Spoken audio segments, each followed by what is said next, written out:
you're at a job that you're not happy about. You feel like you've probably done everything you possibly can to save this job. You're probably mentally taxed, and so what do? You quit without a plan. First off, congratulations. Second off, check out this video because I'm gonna walk you through what you should do when you quit your job with no plan B. Hi everyone, welcome back to my YouTube channel. I am your host, Jennifer Morilla. This YouTube channel is for coaches, creators, and online service providers who are trying to grow using social media. What is up, YouTube fan? I hope that is right up your alley. If it is, give me a thumbs up. Don't forget to hit that subscribe button. I drop these videos every week and they're very valuable and I do this for you. So if you're joining us, welcome. If you're coming back, hello, it's so good to see you. You look fabulous. Okay, let's dive in because today's video is all about if you quit your job with no plan B, what do you do? Also, check this out. I'm currently coming to you live from Miami. This is my beautiful balcony. Look at this view. There's the beach right over there. So nice. And there's Rosie. Rosie, say hi. Let's get to it, shall we? Okay, so before we continue, I just want to mention a very quick disclaimer. I don't recommend that anybody quit their job if you do not have a plan B. It is very stressful to quit your job and not have a plan B. However, if you did do it, it's okay. Life will continue and you got this. And that's why you're watching this video. I'm going to help you figure out what you can do to fix the situation. First thing I want to say is congratulations for quitting your job. The next thing I want to tell you is to breathe.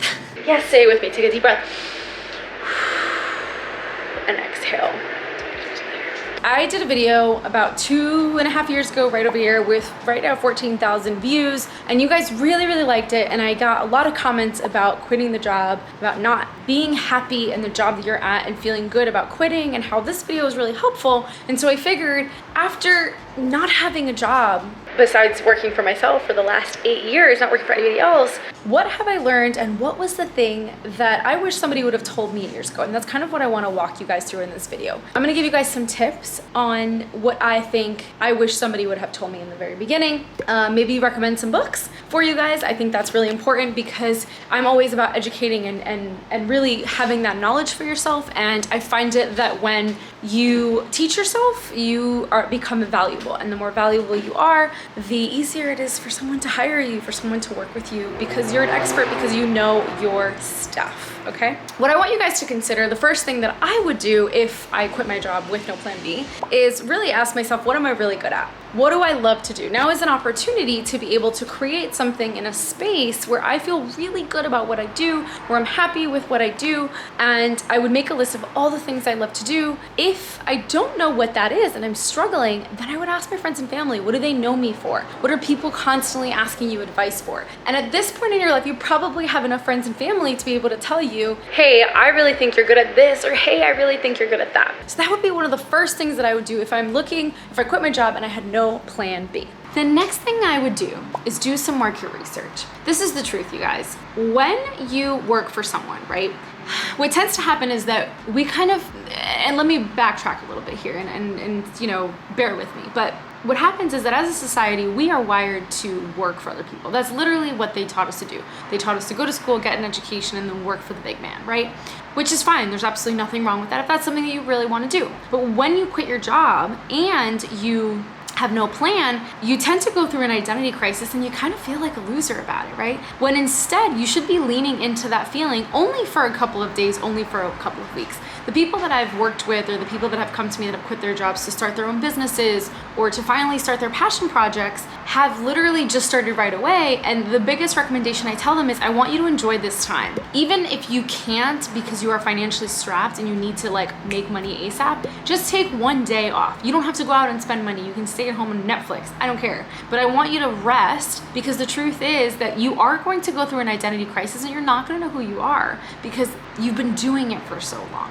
So remember to give yourself that grace, okay? All right, so now after you've made that list of all the things that you're really good at and you've asked your friends and family, everybody knows, okay, like you're good at this, you're good at that, you could do this, etc. The next thing I want you to do is market research. What I mean by that is, based on what you're really good at, see if there's anything out there that is really trending in terms of work that that you can also do as well, right? So for example, let's say you're really good with computers, you like coding, you can be a coder, you can go back to school and get a certification for that, you can teach yourself that. If you're someone who doesn't have time to do that, which is totally okay, you like technology, you could, or maybe you like website designs or designing in general, you can teach that yourself and you can go back and you can start working with other people, get people to work with you. But what I want you to do is really pay attention to what is trending and how you can be valuable in the market, okay? And that's one of the biggest things that I tell people, because then you can also, if need be, because financially you're really strapped, you can also get like a part-time job. Make it a non-negotiable for yourself that it's going to be a part-time job for a certain amount of time, right? A lot of the times when we quit our jobs, we don't realize why we quit our job, why we're unhappy. So before you go off getting another job or racing to get another job when you don't have a plan B, I really want you to consider taking the time to ask yourself, why did I leave this? Why was I unhappy in my last job? Look at Rosie. So she wants some extra loving today, you guys. So this is one of the most important things that I recommend anybody to do. Remember how I said, ask yourself why you've quit your job, why you weren't happy in the job, the position that you were at. Maybe it was your boss, maybe it was your coworkers, maybe it was your environment, maybe it was really toxic, maybe they didn't allow you to grow, they didn't allow you to expand your creativity, all of these things which are really important nowadays. And I think as a society, we're really coming closer and closer to that, to realizing that there is no separation between work and life. And while there is a professional balance, it's important to respect both, because sometimes those lines really do get blurry. And so what I tell my clients to do is, when you quit your job, the biggest thing that people tend to do is automatically lose their identity and feel as though they have no purpose in what they want to do. So there's no reflection, no goal setting.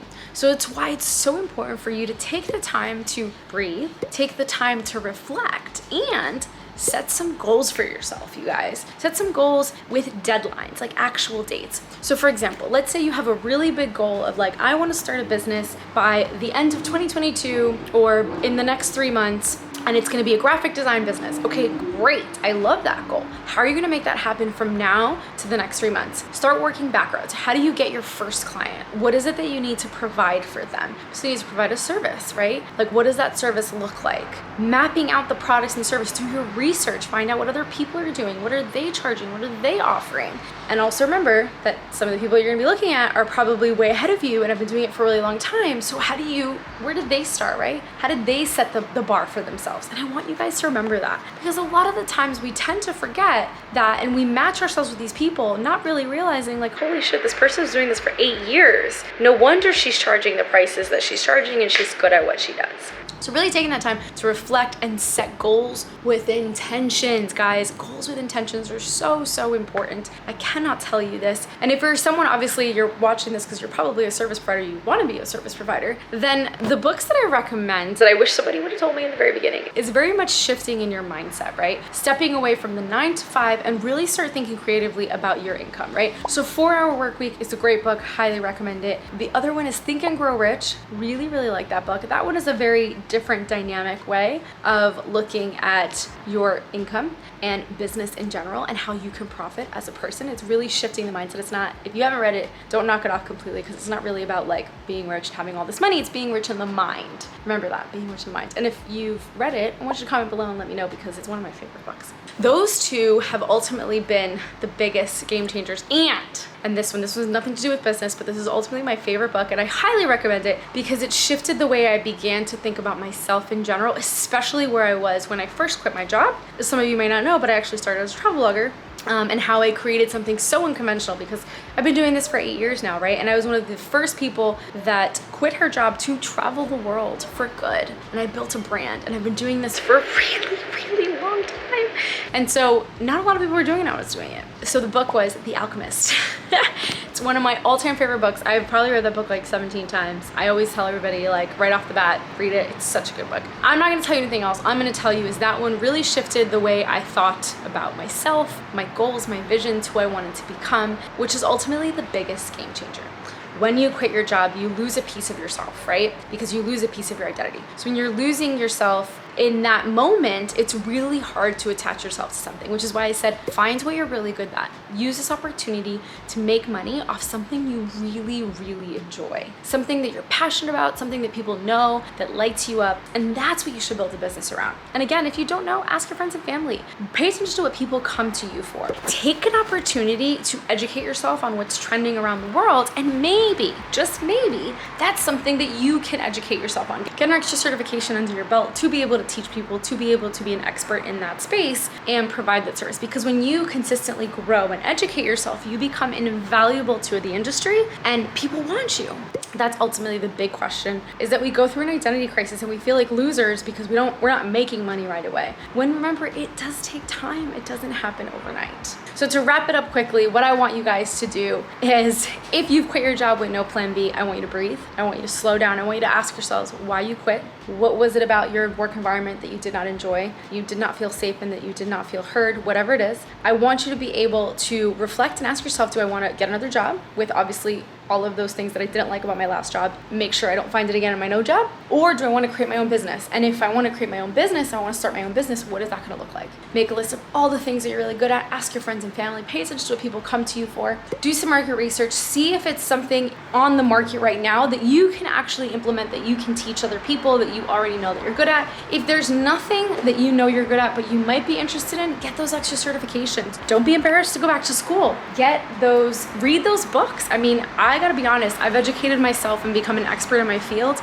by reading, listening to a lot of podcasts, doing seminars and workshops. Like, I've paid money for these things, right? I've hired people to teach me. And I think that being knowledgeable is an invaluable source to have. And then what you want to do is you want to get out there and you want to set a goal with an intention. And what I mean by that is, don't just say, I want to make, $50,000 by the end of the year for my first new business. No, make it an intention. Really ask yourself, okay, I'm going to make $50,000. How am I going to make $50,000? What are people going to hire me for, and what am I going to do with that money? And then start working backwards and set those goals. All right, my friends. So there you have it. That's a lot. But I hope this is really good. I hope you enjoyed this video. If you liked it, go ahead and give me a thumbs up. Let me know what's going on with you. Let me know where you're at with your business. Let me know if you read any of the books I've recommended, and I look forward to watching you in the next video. Have an amazing day, fam, and I'll see you soon. Bye.